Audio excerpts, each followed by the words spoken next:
Firman-Mu pelita bagi kakiku, terang bagi jalanku. Firman-Mu pelita bagi kakiku, terang bagi Amin. Puji Tuhan. Ya, shalom semuanya sekali lagi ya. Selamat malam. Kita bersyukur hari ini kita bisa kembali belajar firman Tuhan ya. Mungkin apakah ada hal-hal yang mau di-share atau ditanyakan dari terakhir kita belajar? Kita sudah sampai Injil Lukas ya yang terakhir ya.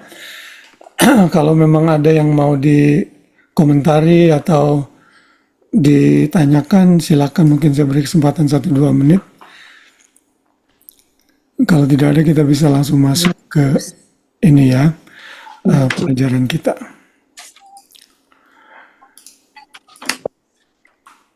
Baik, oke.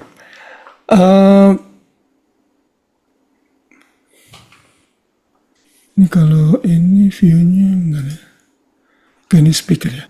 Coba seorang ngomong, coba saya pengen tahu, saya mau lihat ini view-nya apa ya.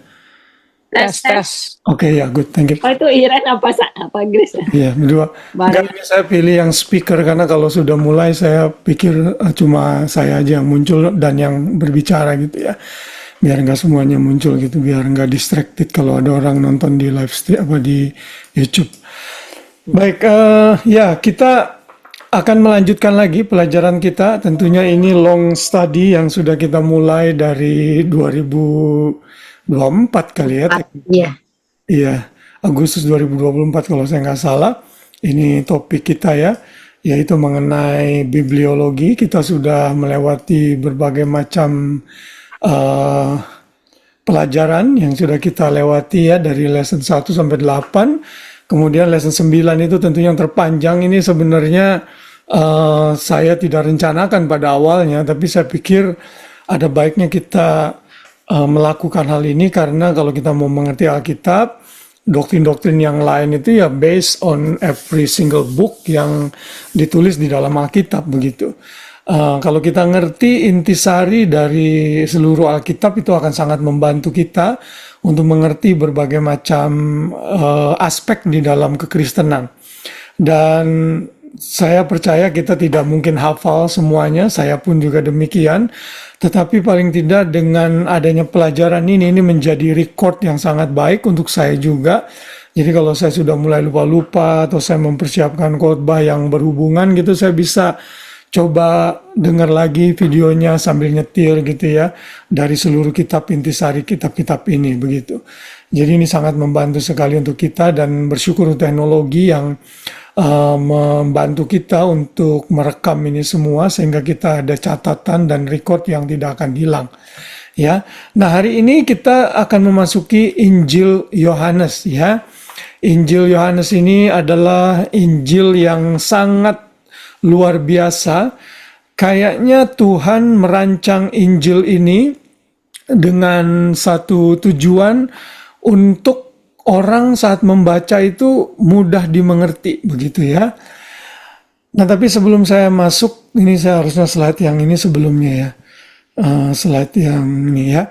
Saya cuma mau review lagi bahwa dari seluruh jumlah kitab-kitab yang ada di Perjanjian Lama dan Perjanjian Baru, sekali lagi apa yang ada di screen saudara ini akan membantu sekali untuk saudara bisa membuat pemetaan di dalam pikiran kita mengenai seluruh kitab yang ada di Alkitab kita. Ya, Perjanjian Lama 66 kitab, lalu 39 kitab, lalu Perjanjian Baru 27 kitab ya. Saudara bisa ingat dan hafalkan dalam bentuk lagu saya udah ajarkan ya, 5:12, 5:5:12. Lalu 4:1:21. Jadi 5 kitab hukum, 12 kitab sejarah, 5 kitab puisi, 5 kitab nabi besar, dan 12 nabi-nabi kecil. Nah, kitab Perjanjian Baru itu lebih sederhana penyusunannya, yaitu 4 kitab Injil yang kita sekarang sedang pelajari. Hari ini terakhir dari kitab Injil. Yohanes. Kemudian satu kitab sejarah dan satu lagi adalah 21 kitab surat-surat dan satu kitab nubuatan atau kitab profesi yaitu Wahyu. Wahyu. Ya, jadi saudara kalau bisa dihafalkan ini bagus juga ya buat kita bisa lebih mengerti lagi mengenai susunan dari kitab-kitab kita. Kalau saudara mau lebih detail ya saudara hafalkan 5 kitab hukum itu apa aja, 5 kitab puisi itu apa aja gitu ya. Sebenarnya nggak terlalu sulit untuk dihafalkan kalau saudara sudah terbiasa begitu. Nah itu susunan seluruh Alkitab. Jadi kita kembali ke Injil Yohanes yang kita akan pelajari malam hari ini. Ini Injil yang sangat unik sekali dan Injil yang juga sangat familiar. Bahkan kita juga punya banyak ayat hafalan, orang Kristen punya banyak ayat hafalan yang diambil dari Injil Yohanes ya. Nanti kita akan melihatnya. Nah, kalau saudara masih ingat beberapa waktu yang lalu dari 3 kitab yang kita sudah pelajari yaitu Matius, Markus, Lukas, itu ada sedikit perbedaan mencolok di antara 4 kitab itu ya. Kalau saudara bisa perhatikan chart yang saya ambil dari internet ini ya, cukup membantu kita sekali. Yohanes itu ada dalam satu kategori tersendiri yang berbeda dengan 3 kitab Injil yang lain ya. Karena di dalam kitab Yohanes itu fokus utama Yohanes menulis oleh inspirasi Roh Kudus adalah menyatakan Yesus itu sebagai Tuhan, sebagai Allah begitu ya. Sedangkan di kitab Matius kita tahu Yesus sebagai raja, lalu Markus sebagai hamba, sedangkan Lukas itu sebagai son of man, kalau Yohanes son of God. Nah, makanya di kitab Yohanes itu tidak ada silsilah di sana. Ya, lalu juga sangat sedikit sekali Yesus melakukan kegiatan pelayanannya tidak sibuk seperti yang dinyatakan di dalam Markus gitu ya. Kemudian audiensnya juga fokusnya berbeda-beda ya. Matius audiensnya itu untuk orang-orang Yahudi, sedangkan untuk Markus itu orang-orang Romawi, Lukas orang-orang Yunani, dan Yohanes itu untuk seluruh umat manusia, Gentile khususnya. Nah, jadi saya sangat amazed sekali ya bagaimana Roh Kudus itu bekerja di dalam kehidupan dan anak-anak di dalam penulis-penulis Alkitab. Shalom Hani dan Hari, Happy New Year. Mungkin belum sempat ya. Oke. Ya, jadi Roh Kudus itu menginspirasi dengan luar biasa. Saya yakin mereka tidak janjian satu dengan yang lain, tapi mereka for some reason diberikan satu tugas khusus yang berbeda-beda sehingga seluruh fokus yang Tuhan mau itu tercapai. Nah, saya berharap saudara bisa mengerti akan hal ini ya. Jadi ingat, Matius itu Yesus sebagai raja, Markus itu Yesus sebagai hamba, Lukas Yesus sebagai manusia, dan Yohanes Yesus sebagai Tuhan. Audiensnya Matius itu Yahudi, Markus itu Romawi, Yunani itu dari Lukas, dan Yohanes Gentile ya, seluruh umat manusia termasuk kita juga orang-orang Indonesia. Tekanannya, kalau Matius pengenapan yang penubuat yang digenapi, Markus lebih kepada tindakan Yesus, Lukas lebih kepada ide-ide dari Yesus, sedangkan Yohanes lebih memperhatikan aspek spiritual dari Tuhan Yesus. Matius itu mulai dengan Abraham, Daud, Markus tidak ada silsilah, kemudian Lukas mulai dari Adam, Yesus dari kekekalan. Ya, pada mulanya adalah firman, firman itu bersama-sama dengan Allah, dan firman itu adalah Allah. Jadi Yesus itu sudah pre-incarnate, sudah ada. Sebelum dia lahir sebagai manusia, dia sudah ada ya. Dia dari kekal sampai kekal. Lalu di akhir tiap-tiap Injil, Matius itu ada kebangkitan, Markus ada kenaikan ke surga, Lukas ada janji mengenai Roh Kudus, sedangkan dalam Yohanes itu ada undangan untuk percaya ya. Nah, itu kurang lebih perbedaan antara keempat Injil yang saya berharap saudara semua bisa mengerti perbedaannya, dan ini design inspired by the Holy Spirit, by a great design, ya. Luar biasa Tuhan kita.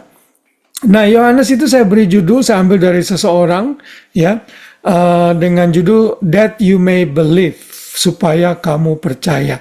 Tujuan dari Injil Yohanes ditulis adalah setiap pembaca yang membaca Injil Yohanes itu bisa mengerti dan menyadari mengenai siapa Yesus. Setelah mereka mengerti, mereka bisa dipersuade, diyakini, dan akhirnya percaya. Ya, nah ini adalah tujuan dasar bagaimana Yohanes menyampaikan pesannya dalam Injilnya. Ya.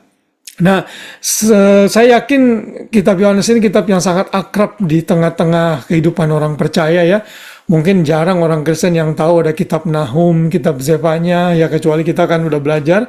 Tapi coba aja kalau saudara survei gitu, ya, orang gitu, suruh buka kitab Nahum di gereja, belum tentu mereka cepet bukanya. Tapi kalau orang buka kitab Injil Yohanes, mereka cepet gitu, ya, karena familiar sekali. Dan bahkan seperti tadi saya nyatakan, ada ayat-ayat di dalam perjanjian baru di kitab Yohanes ini yang kita hafal, ya. Misalnya Yohanes 1 ayat 12, tetapi semua orang yang menerimanya diberinya kuasa supaya menjadi anak-anak Allah, ya. Lalu Yohanes 3 ayat 16, saya yakin semua sudah tahu dan hafal ayat ini, ya. Hari, apakah hari hafal? Yohanes 3 ayat 16.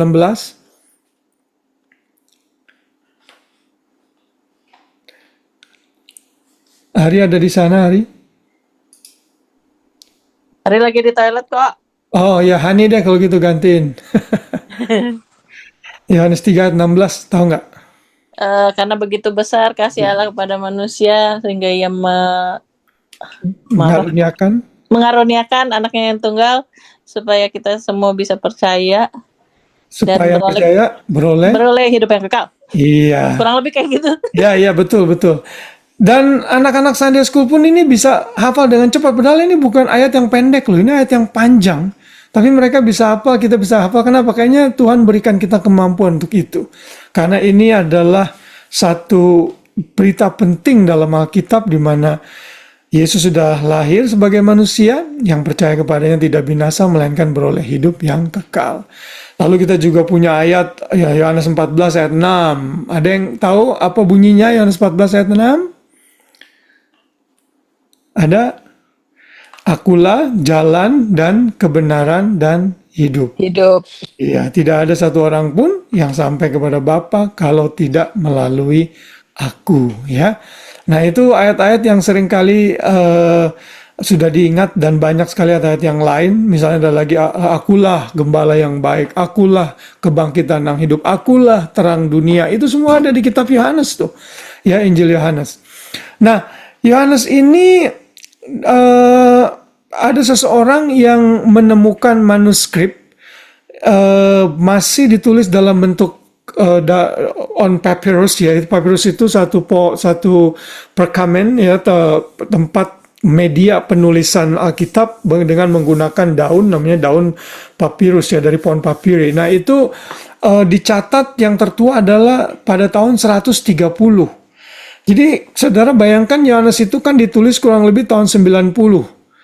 130 tahun itu hanya 40 tahun gapnya, itu sangat dekat sekali. Dan ada penemuan manuskrip dari Injil Yohanes yang tertanggal, dilihat dari berbagai macam elemennya, itu adalah tahun 130. Jadi kita bisa dengan yakin bahwa Tuhan preserve teksnya yang aslinya ini, atau manuskripnya ini, kopinya, sehingga kita bisa percaya ini adalah firman Tuhan, ya. Nah, sekarang kita akan masuk ke, seperti biasa, bagian-bagian di dalam pelajaran ini. Beberapa aspek yang kita mau perhatikan dalam setiap kitab. Yang pertama tentunya adalah penulisnya, ya. Tidak bisa diragukan lagi, penulisnya itu adalah Yohanes.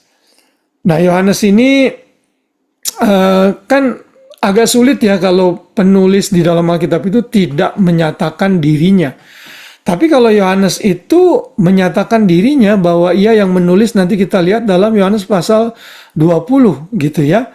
Bahwa dia mencatat ini dengan tujuan untuk apa? Nanti kita akan melihat. Tapi kesepakatan dari bukti-bukti internal, maksudnya dalam kitab Injil Yohanes sendiri, lalu bukti-bukti eksternal di luar kitab itu sendiri menyatakan Yohanes adalah penulis kitab Yohanes. Ya, nah di dalam kitab Yohanes, Yohanes dinyatakan sebagai menyebut dirinya sebagai orang atau murid yang dikasihi oleh Tuhan Yesus.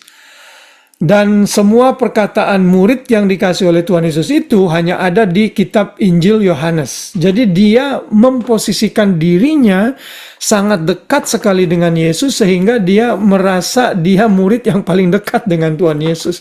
Ini satu kepercayaan diri yang saudara dan saya perlu miliki ya. Di dalam Tuhan kita ini semua anak-anak Tuhan, kita berharga di mata Tuhan.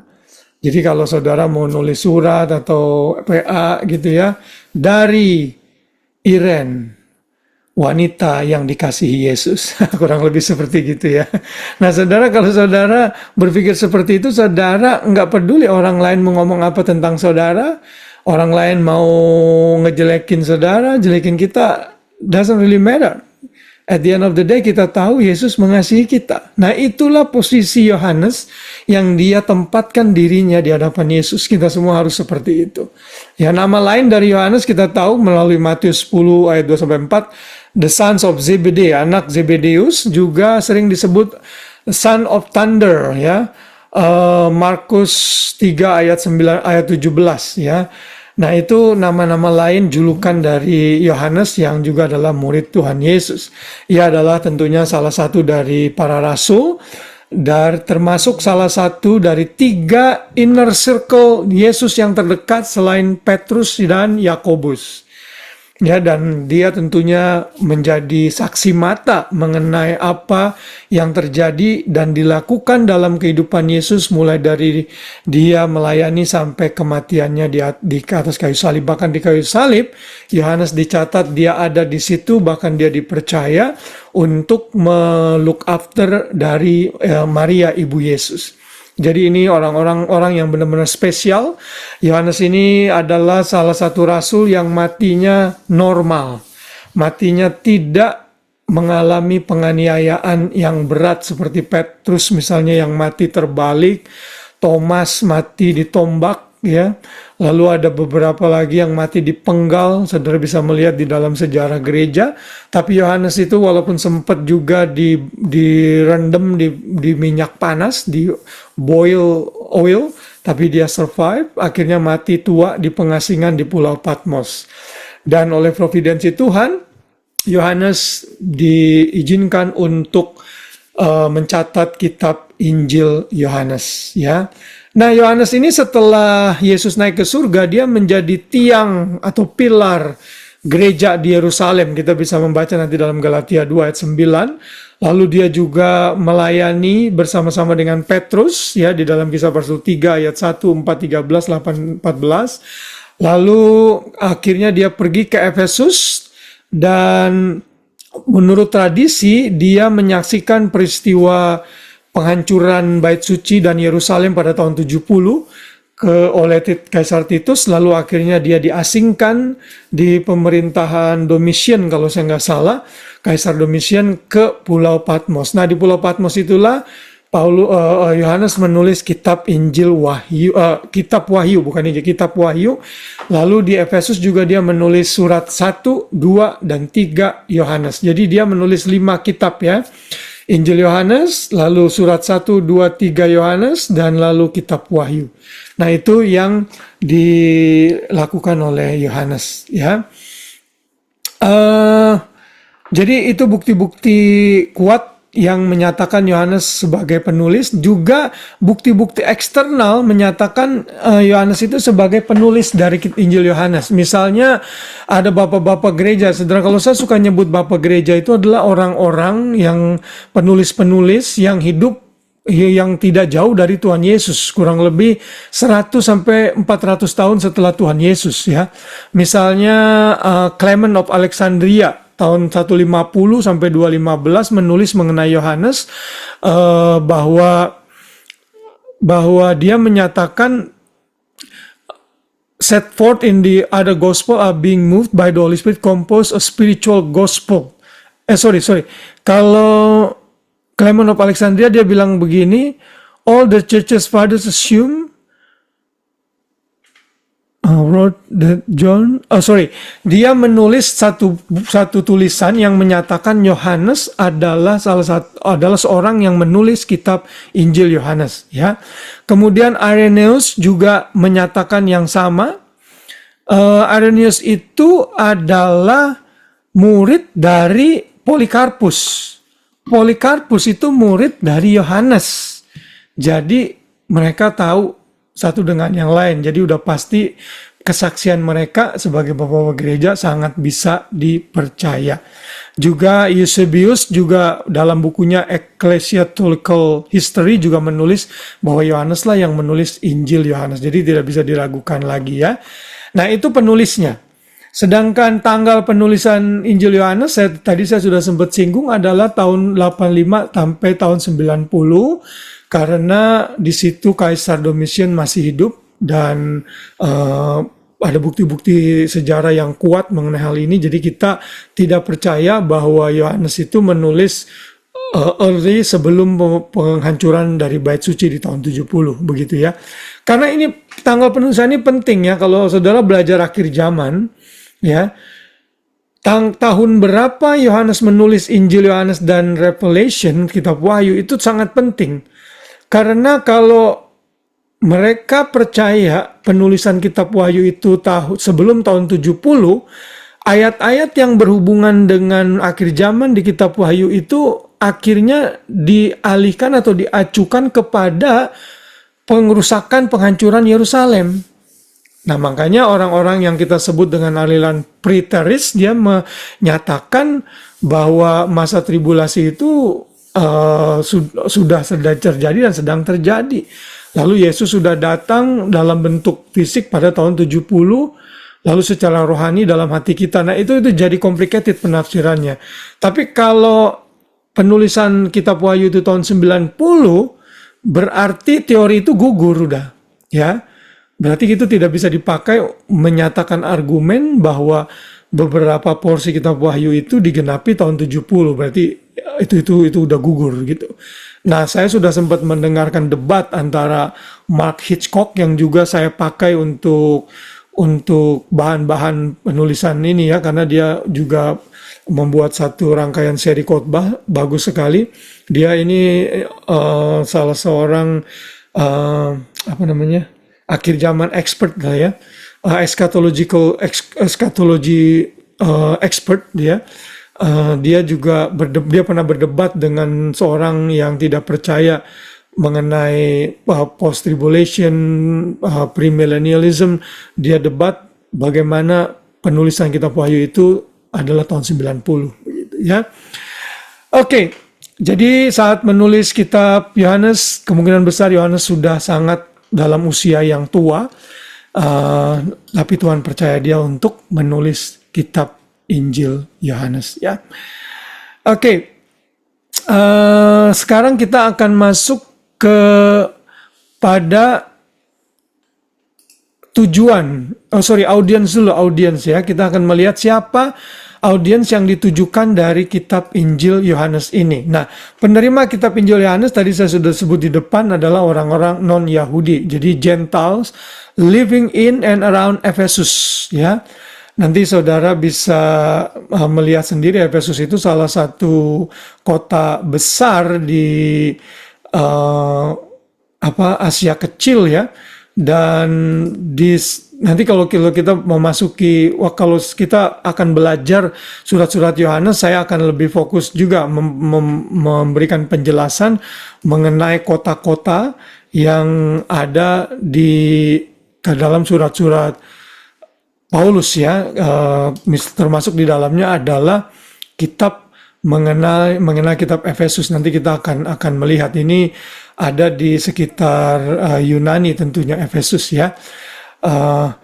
Jadi audiensnya itu adalah orang-orang Gentile yang hidup di sekitar dan juga di wilayah Efesus, ya.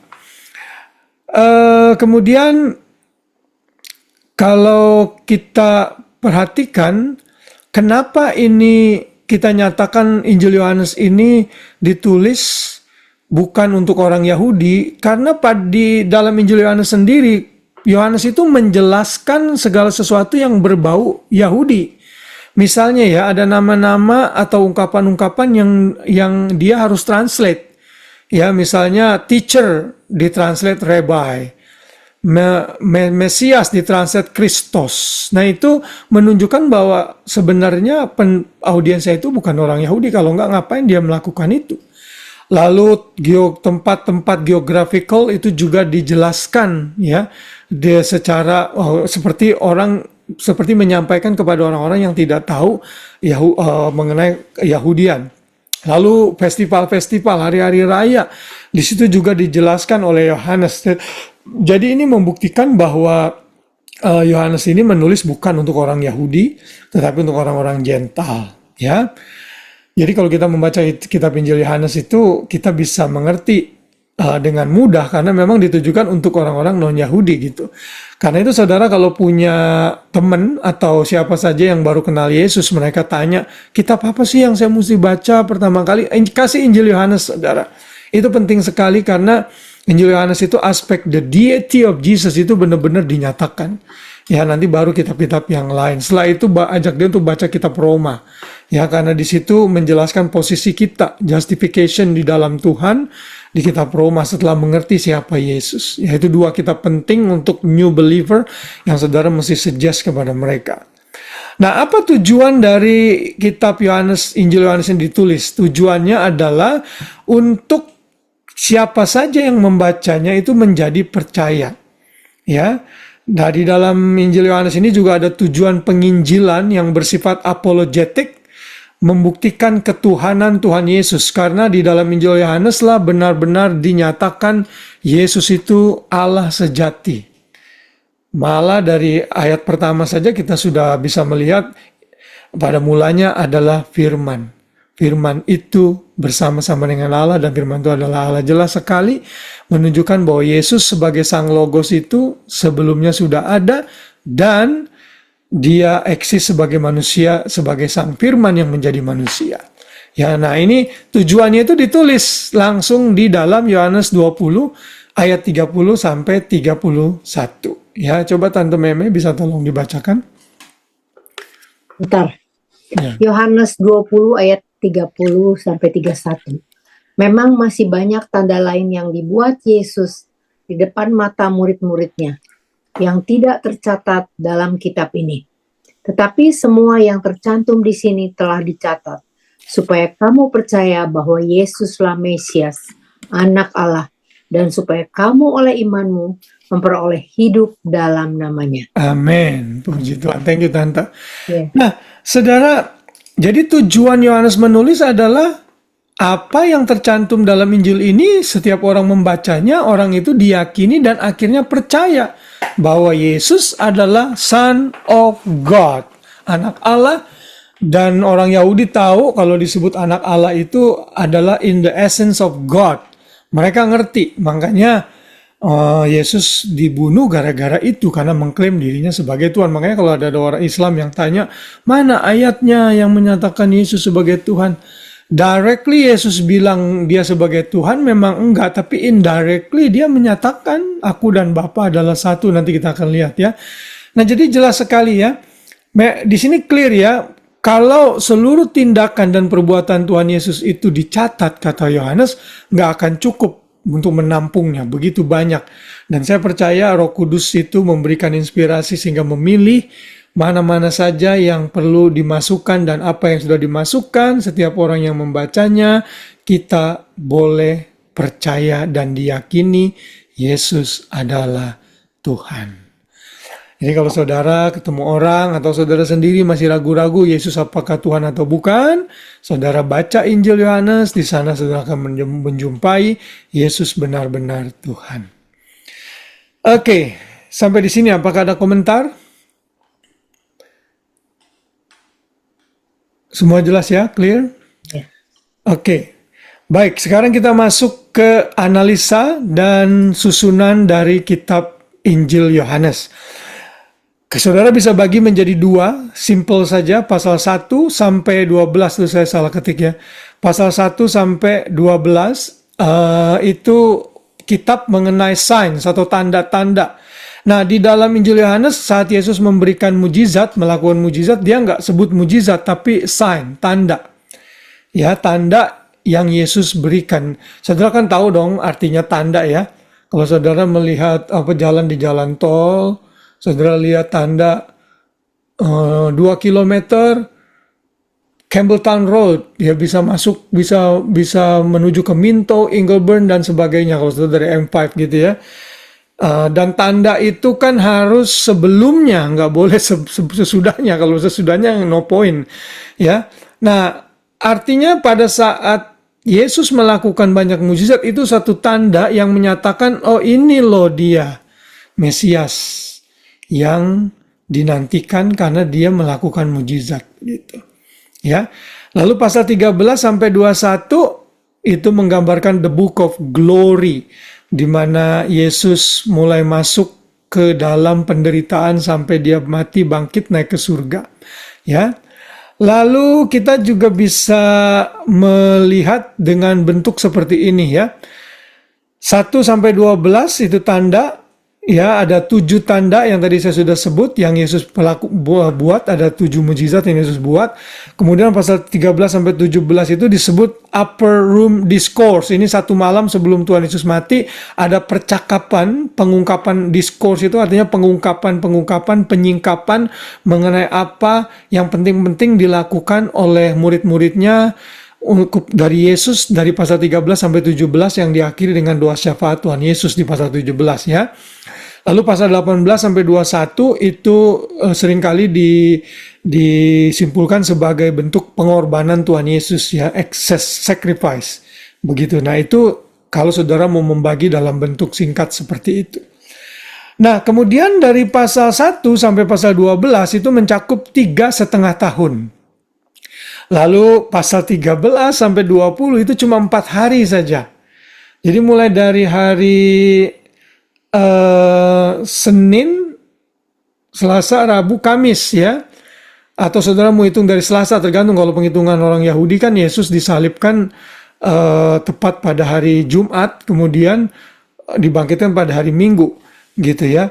Enggak full 3 days ya, enggak full 3 days 24 hours.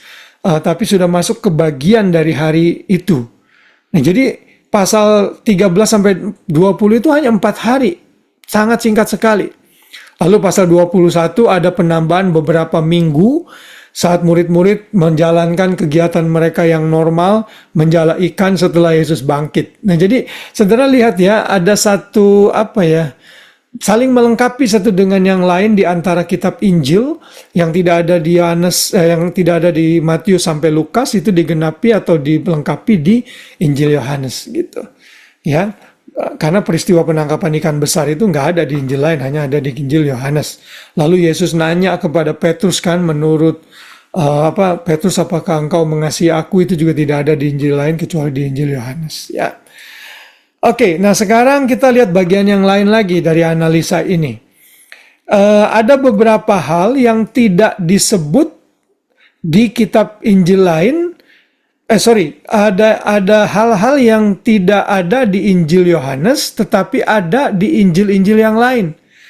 Ya, misalnya di Injil Yohanes itu tidak disebutkan adanya kelahiran Yesus, tidak juga seperti Markus, tapi Matius dan Lukas ada. Tidak ada pernyataan mengenai kehidupan kanak-kanak Yesus dan orang tuanya, tidak dinyatakan. Tidak ada pencobaan Yesus di padang gurun, tidak ada transfigurasi, tidak ada institusi makan perjamuan malam. Yesus tidak di situ, tidak disebut ya.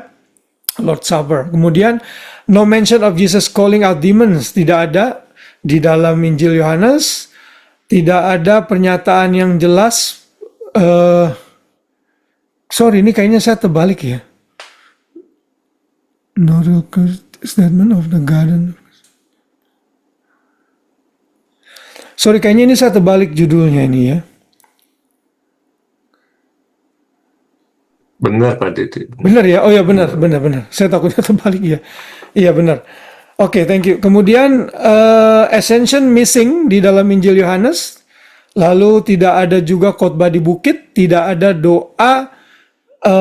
Sebenarnya Yohanes 17 itu lebih tepat disebut the Lord's Prayer karena itu benar-benar doanya Tuhan Yesus kan.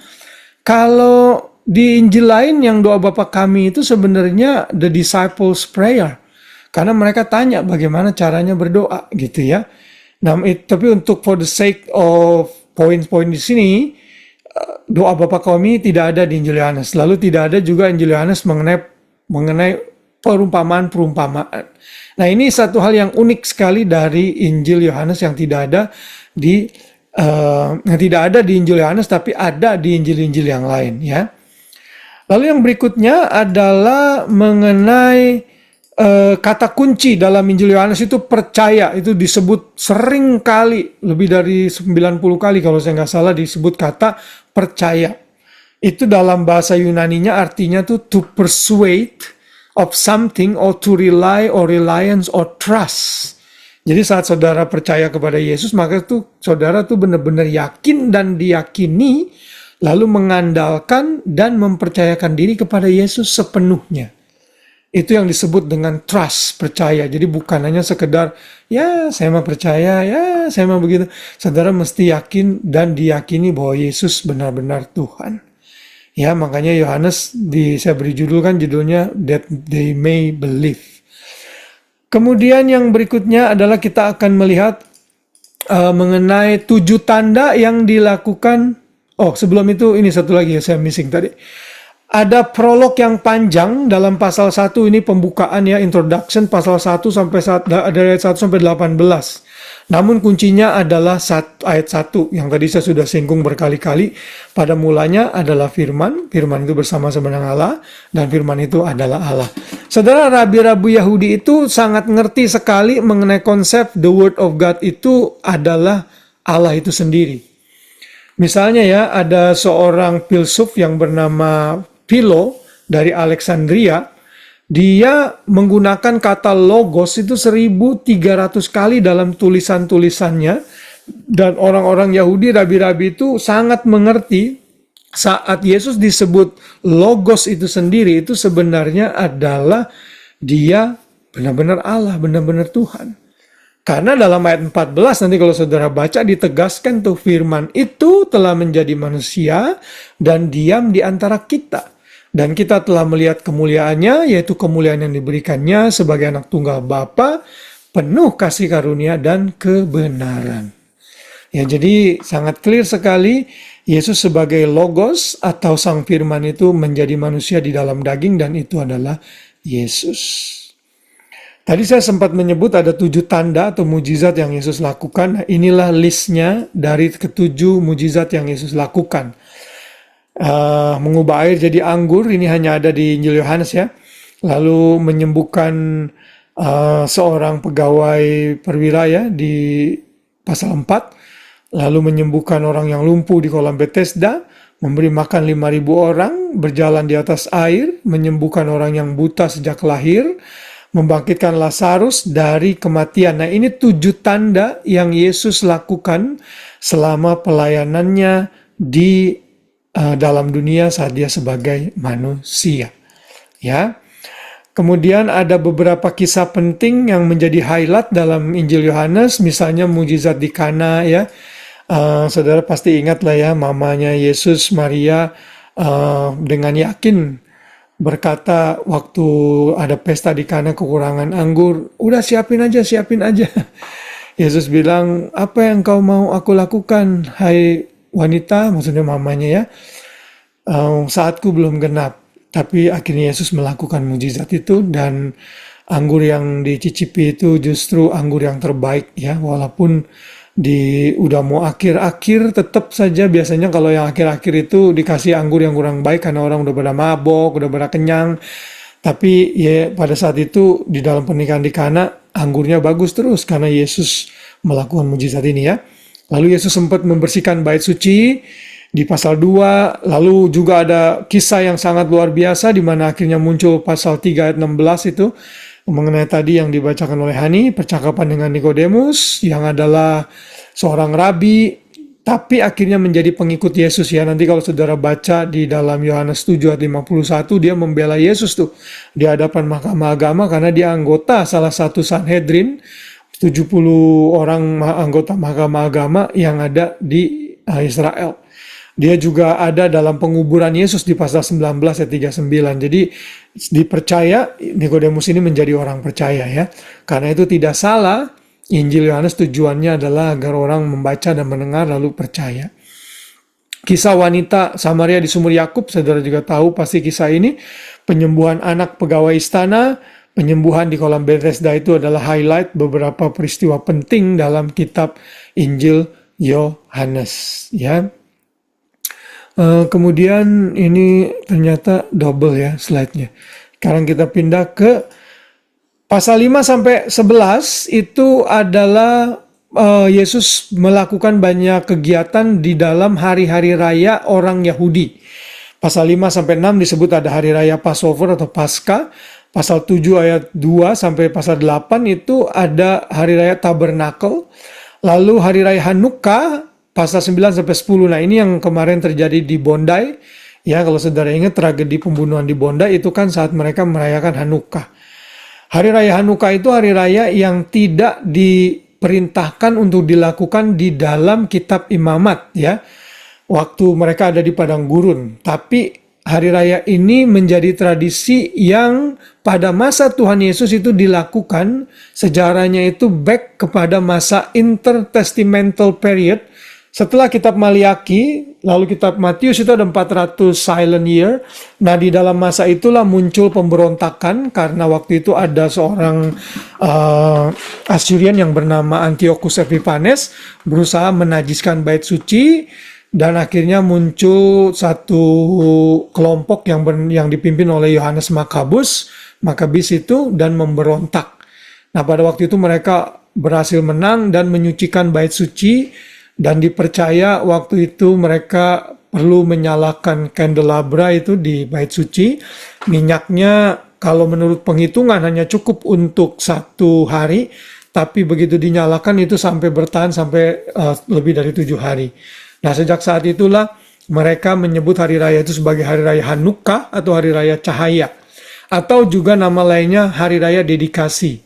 Ya. The Feast of Dedication, di mana bait suci dirededikasikan lagi setelah setelah dicemari oleh Antiochus Epiphanes ya. Nah, itu Yesus melakukan banyak kegiatan di hari-hari raya tersebut begitu ya. Jadi pada masa Tuhan Yesus hari raya Hanukkah itu dirayakan ya. Kemudian kita bisa beralih kepada pasal 12. Disinilah mulai ada catatan mengenai penyalipan Yesus. Nah, di dalam pasal 6 sampai 15 ini juga ada muncul pernyataan The Great I Am. Beberapa tahun yang lalu saya sudah mengkhotbahkan poin-poin ini satu-satu, ini ya luar biasa ya. Kalau saudara mau cari di YouTube, saya nggak tahu ya apa udah direkam apa nggak pada saat itu ya. Kayaknya sebelum COVID ya, di gedung lama. Kayaknya kita masih belum ada YouTube channel waktu itu.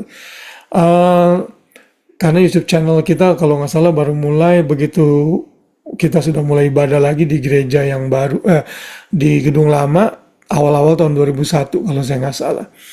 Nah, di sini Yesus menyatakan dirinya sebagai I am the bread of life, the light of the world, the door, the gate to the sheep, the good shepherd, ya, gembala yang baik, kebangkitan dan hidup, jalan kebenaran hidup, dan juga bakulah pokok anggur yang benar.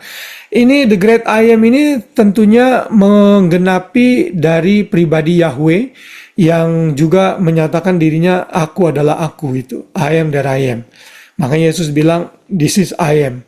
Jadi Yesus itu bukannya Tuhan yang I was, sekalipun dia ya ada dari sebelum dunia dijadikan.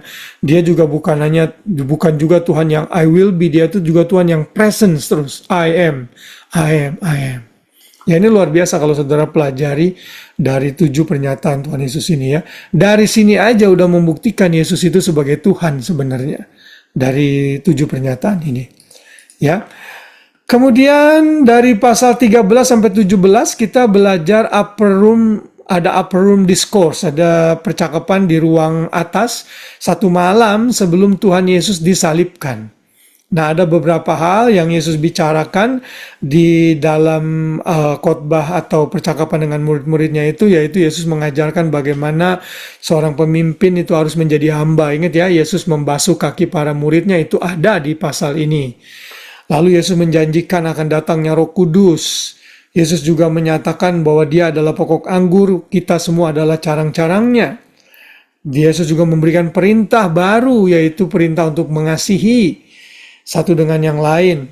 Lalu Yesus juga melakukan doa syafaat di pasal 17, dan akhirnya Yesus dianiaya dan memberikan keyakinan akan adanya penganiayaan. Ada penganiayaan, dan Yesus bilang, di dunia ini kamu akan mengalami penganiayaan, tapi kuatkanlah, aku mengalahkan dunia. Nah, itu ada di dalam upper room discourse, ya. Dan pasal 18 sampai 20 adalah, tadi kan ada 7 tanda. Kalau saudara mau tambahin jadi 1, jadi 8. The supreme sign adalah kebangkitan Yesus, karena Yesus bangkit dari kematian. Lalu ada kisah dia menampakkan diri kepada Thomas, ya. Nanti kalau saudara bisa baca itu, kisahnya luar biasa. Yesus kalau nemuin orang ragu-ragu, dia nggak rebuke, nggak marah-marah, tapi dia buktikan. Ini loh Thomas, cucukkan jarimu di tanganku dan di lambung, di perutku, maka jangan, dan percayalah. Lalu Thomas berkata, Tuhanku dan Allahku. Nah, itu kan bukti bahwa Yesus itu Tuhan.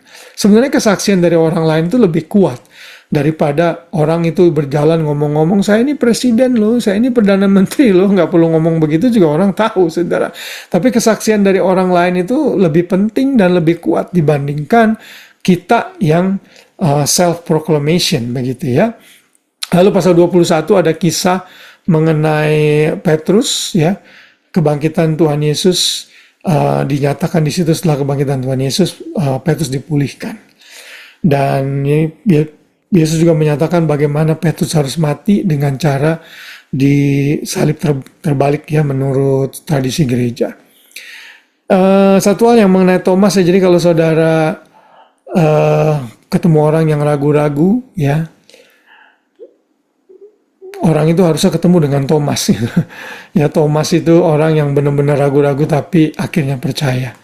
Saya berharap saudara tidak ragu-ragu lagi. Ada di satu stage dalam kehidupan saya itu sempat ragu gitu loh dengan kekristenan. Mungkin di usia-usia SMA sampai masuk ke kuliah semester pertama, kedua, karena saya makin banyak pengetahuan, saya sempat berpikir, kok Alkitab tuh kayaknya kontradiksi ya. Ada yang bilang Yesus sebagai manusia, Yesus sebagai Tuhan. Jadi yang mana yang benar? Tapi begitu saya makin belajar, oh ternyata harus ada metode penafsiran yang baik gitu. Alkitab itu nggak pernah kontradiksi. Ternyata Yesus itu memang punya dui natur, ya kan? Dui nature, dia God, dia juga man. Jadi satu, bagaimana kita nggak tahu. Satu dengan yang lain nggak boleh mempengaruhi satu dengan yang lain. Misalnya dia lapar, nggak boleh. Karena saya Tuhan, saya tidak jadi lapar. Nggak boleh. Dia harus tetap lapar. Begitu. Ya.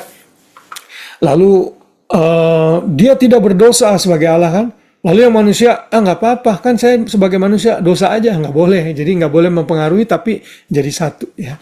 Nah itu keunikan Tuhan Yesus. Oke, sebentar lagi ya. Nah sekarang beberapa ayat penting dalam Injil Yohanes, ya. Saudara bisa hafalkan ayat-ayat ini. Ini sangat penting sekali kalau saudara mau, ya. Saudara bisa ambil screenshot Yohanes 1 ayat 1, tentunya saya sudah sebut tadi. Ya, lalu Yohanes 5 ayat 18, ya. Coba Iren tolong bacakan, Ren, Yohanes 5 ayat 18.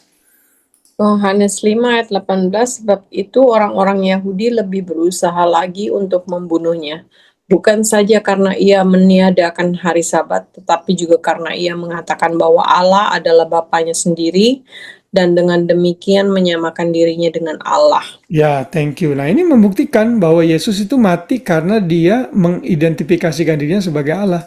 Ya, nah lalu yang berikutnya lagi, coba Pak Ade tolong dibacakan Yohanes 5 ayat 58. Yohanes 5 ayat 58, 8 ya. Kata Yesus kepada mereka, aku berkata kepadamu, sesungguhnya sebelum Abraham jadi, aku telah ada. Ya, sorry ya, ayat pasal 8 dan 58. Before Abraham was, I am. Ya, jadi Yesus bilang begitu kan. Nah, ini saudara juga hafalkan. Yohanes 10 ayat 30. Ini singkat sekali. Hari, apakah ada di situ hari? Ya, ada. Ya. Yohanes 10 ayat 30. Aku dan Bapa adalah satu. Nah, kalau saudara mau orang tanya, mana ayatnya Yesus itu Tuhan apa bukan? Kasih ayat ini ya. Aku dan Bapa adalah satu. Lalu Yohanes 10, 28. Grace, coba bacakan Grace. Thomas menjawab dia, ya Tuhan, ya Tuhanku, ini kamu nggak bisa. Ya Tuhanku dan Allahku. Nah, itu ya. My kurios and my theos. Ya, itu jelas sekali. Nah, itulah kurang lebih analisa dari kitab Injil Yohanes. Kalau saudara mau lihat summary-nya, ini yang saya selalu berikan dari pelayanan Chuck Swindoll. Ya, ini boleh juga kalau saudara mau pakai ini dibagi-bagi beberapa bagian, saudara bisa lihat sendiri ya. Nah, itulah garis besar isi dari kitab Injil Yohanes. Nah, sekarang kita akan melihat apa connection-nya. Ingat ya, karena ini udah hampir 2 bulan kita break, sebulan setengah. Saudara mungkin lupa, waktu kita belajar kitab Perjanjian Lama, kita melihat apa yang digenapi dalam Perjanjian baru dari Perjanjian Lama. Nah, kalau kita belajar Perjanjian baru, kita melihat connection-nya apa yang ada di Perjanjian Lama. Nah, dalam Perjanjian baru Injil Yohanes ini kita melihat connection-nya itu clear sekali dalam hal The Great I Am Statement. Karena dalam The Great I Am Statement ini menggambarkan Yesus itu sebagai Tuhan. Ya, orang Yahudi itu tahu, saudara, kalau dia lihat dan dengar ini semua, ini sebenarnya menyatakan Yesus itu sebagai Tuhan, gitu ya. I am the bread of life, itu mengacu kepada mana yang mereka terima, misalnya dalam Keluaran 16. I am the light of the world, itu juga ada ayat-ayatnya di Yesaya. I am the door, the shepherd, saudara juga saya yakin tahu dalam Mazmur 23. Kemudian I am the resurrection of the life, dalam kitab Daniel, I am the way, the truth, and the life. Lalu I am the true vine, itu semua ada ayat-ayatnya, ada connection-nya. Jadi jelas sekali Yesus itu sebagai Tuhan, ya, Allah yang menjelma atau menyatakan diri dalam pribadi manusia. Ya. Nah, itu saya berharap pengetahuan ini bisa saudara simpen di bagian kehidupan saudara mengenai Injil Yohanes. Dan sebelum kita tutup, saya mau berikan beberapa aplikasi apa yang kita bisa ambil. Injil Yohanes ini Injil yang begitu banyak aplikasi yang saudara bisa ambil. Saudara bisa bikin list mungkin lebih dari 30 kalau saudara mau. Aplikasinya banyak sekali, saudara. Tapi intinya yang penting-penting saja, yang pertama, ya, Injil Yohanes itu mengajarkan kepada kita untuk memberitakan Injil secara personal, one on one. Yesus itu melakukan penginjilan one on one kepada Nikodemus dan juga pada wanita di sumur Yakub misalnya. Saudara harus berani memberitakan Injil kepada teman saudara one on one. Kalau dia mulai tertarik, bikin janjian, datang bagaimana, ngopi, ngobrol, lalu convince dia. Kalau udah lakukan dia nggak percaya, itu bukan tanggung jawab saudara ya. Jadi bukan hanya penginjilan di KKR, di lapangan, which is okay, di gereja, yes ya. Makanya kalau saudara melihat live streaming GBI Manuel, di akhir live streaming itu saya tambahin video lagi kurang lebih 2 menit, khusus video mengenai tawaran keselamatan, penginjilan ya. Karena gereja tanpa berita Injil itu bukan gereja yang sesungguhnya. Nah, kita itu kan penginjilan secara corporate ya. Kalau penginjilan secara personal itu juga lebih penting karena lebih dalam. Makanya ada Evangelism Explosion to AA, itu yang udah dimulai di Amerika beberapa tahun yang lalu, di Indonesia juga ada. Itu boleh diterapkan kalau mau. Tapi ya dalam conversation one on one itu, dalam kehidupan pertemanan saudara itu penting sekali. Friendship itu jalan yang sangat baik untuk pemberitaan Injil ya. Jangan hanya sekedar bicarakan hal-hal yang tidak penting saja tentang duniawi, tapi juga ngomong tentang Yesus, itu penting sekali ya. Saya suka main bulu tangkis kan setiap hari Kamis, dan hampir sebagian besar mereka bukan orang percaya, sekalipun mengaku orang percaya, kadang Kristen-Kristenan, saya banyak share saudara di situ.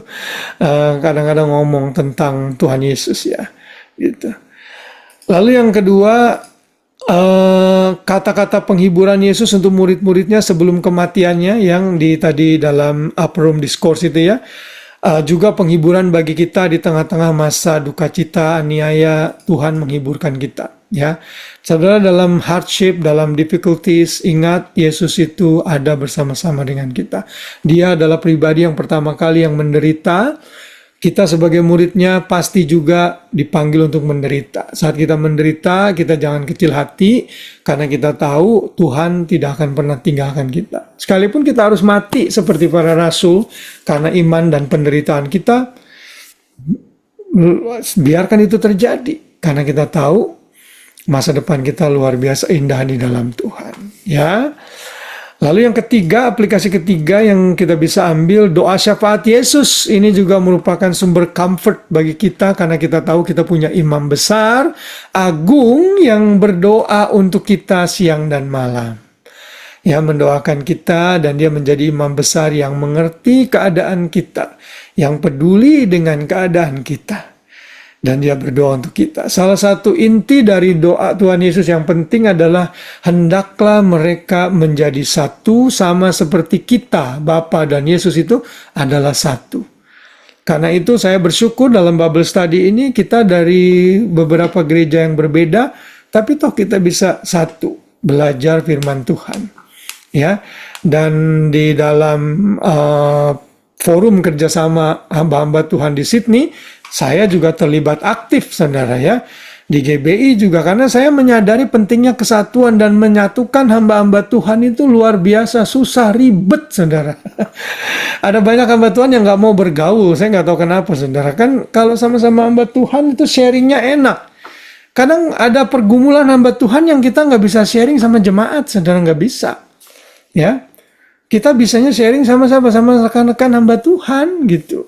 Kita sharing challenges, lalu kalau ada peristiwa ini dalam gereja, apa yang kita lakukan. Nah itu kan penting. Nah bulan Mei nanti saya dan Grace ikut retret para hamba-hamba Tuhan di Bali selama seminggu. Enggak seminggu sih, 5 hari gitu. Retretnya sendiri 3 hari ya.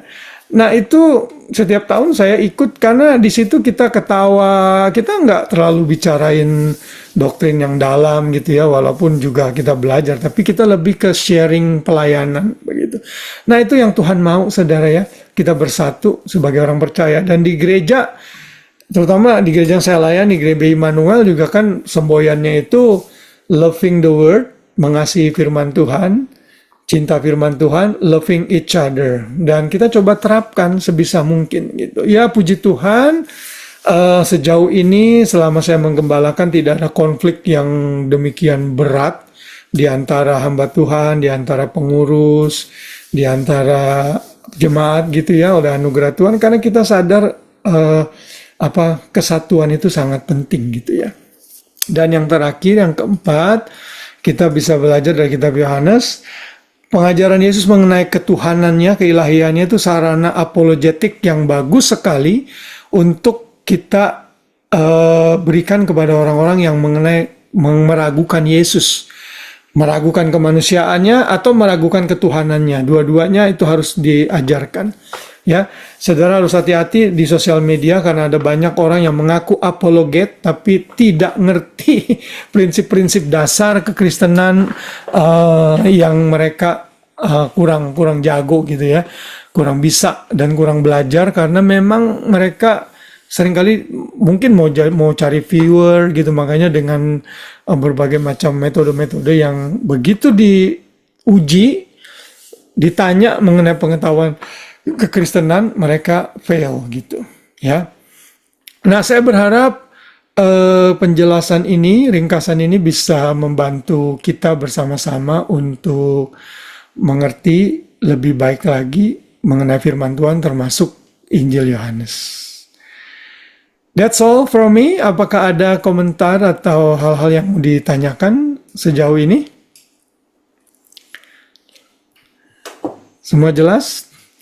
Apa masih holiday mode semuanya? setelah Christmas? Jelas. Jelas ya? Oke. Kalau Hari, apakah masih ingat Yesus itu dalam Injil Yohanes dipresentasikan sebagai apa? Sorry, ya Injil Yohanes. Sorry, Injil Yohanes Yesus dipresentasikan sebagai apa? Yohanes. Pengapa? Kenapa? Apa? Yohanes itu dalam Injil Yohanes Yesus dipresentasikan sebagai apa? Atau sebagai siapa? Tuhan. Ya, sebagai Tuhan. Ya. Iren, kalau Injil Matius Yesus sebagai apa, Ren? Sebagai bukan Bapak ya kok ya? Bukan. Raja. loh. Bukan. Yang pakai Guru. mahkota, yang pakai mahkota sebagai apa? Raja. Raja. Iya, raja. Kalau Hani, Injil Markus sebagai apa? Hamba? Dalam Injil Markus Yesus dipresentasikan sebagai siapa? Hamba ya? Yes, hamba. Kalau Novi, Injil Lukas Yesus dipresentasikan sebagai apa, Novi? Manusia. Iya, sebagai anak manusia. Good, ya. Tante Meme masih ingat audiensnya Injil Yohanes itu siapa kelompoknya? Kelompok orang-orang apa? Kelompok Gentile. Gental, iya. Iya. Ya. Grace, kalau Matius itu Yesus audiensnya siapa? Injilnya? Audiensnya, Hmm, I forgot. Yahudi. orang Yahudi ya. Oh, orang Yahudi. Ya, kalau Pak Ade Injil Markus, Yunani ya? iya orang Yunani ya. Sorry, Romawi Pak Ade. Romawi. Iya. Kalau Lukas baru Yunani ya. Oke, saya berharap pelajaran ini bisa memberkati saudara semua ya. Puji Tuhan. Nah, minggu depan kita akan lanjut kitab Kisah Para Rasul. Nah, kitab Kisah Para Rasul itu kitab sejarah di dalam Perjanjian Baru, karena ini adalah kitab yang menggambarkan transisi dari Yesus yang sudah naik lalu dilanjutkan pelayanan oleh para murid-murid, dan kita melihat Petrus yang udah diubahkan, sekali khotbah 3.000 orang tobat. Sekali khotbah loh. Kalau zaman sekarang 3.000 kali khotbah, jemaatnya tidur. Kalau zaman dulu sekali khotbah 3.000 bertobat. Ini kita udah khotbah berkali-kali tapi jemaatnya tetap aja tidur. Ya, itu kadang-kadang joke yang suka dipakai. Oke, kita ambil foto ya.